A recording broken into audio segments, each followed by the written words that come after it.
If you try Googling quotes on life, you'll end up coming across "The Purpose of Our Lives is to Be Happy" by the Dalai Lama, or "Life is What Happens When You're Busy Making Other Plans" by John Lennon, and "What is Destined Can't Be Avoided, in Any Case" by Geralt of Rivia.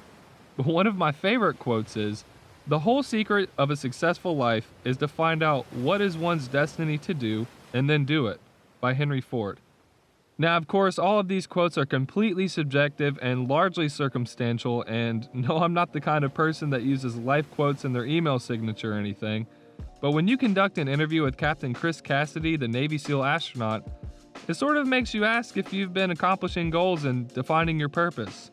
In this episode, we'll ask Captain Cassidy a few questions about his motivation and his opportunities. I'm your host, MC2 Levingston Lewis, and welcome back to Ears Adrift.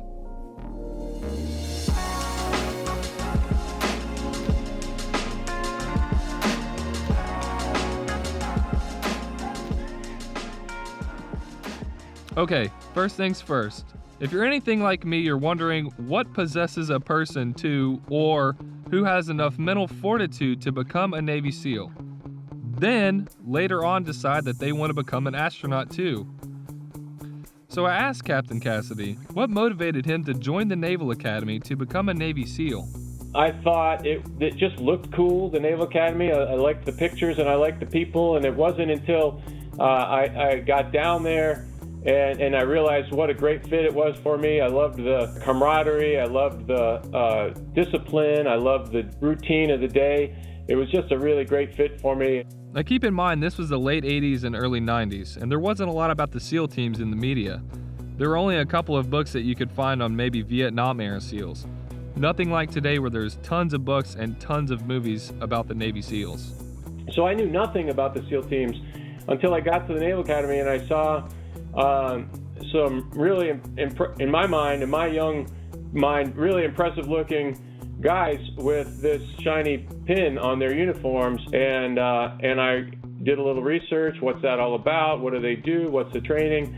And that led me to pursue it during my years at the academy to the point where I could select that as my service selection after commissioning. So again, if you're anything like me, you're saying, that seems like an appropriate way to become a Navy SEAL.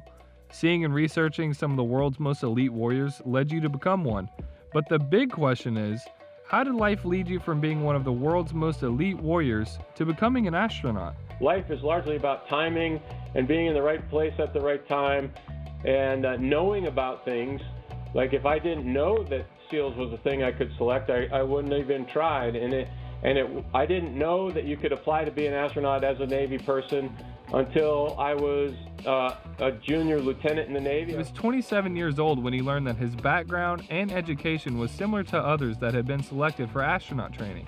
During our interview, Captain Cassidy made a great point about his opportunities in life.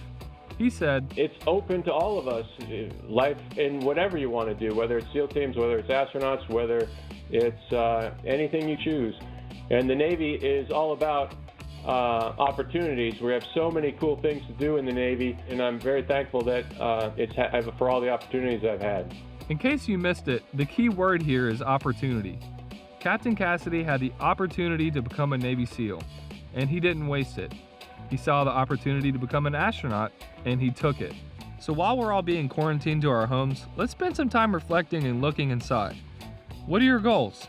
What are the opportunities, and how do we become what it is that we really want to be, even if it is a Navy SEAL astronaut? Today, Captain Cassidy and the crew of the Soyuz 16 will depart Earth and transit to the International Space Station for expedition number 63.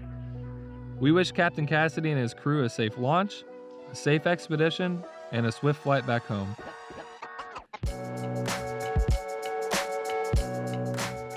Thank you for tuning in to another episode of Ears Adrift, and as always, keep posted because we have fresh content each month.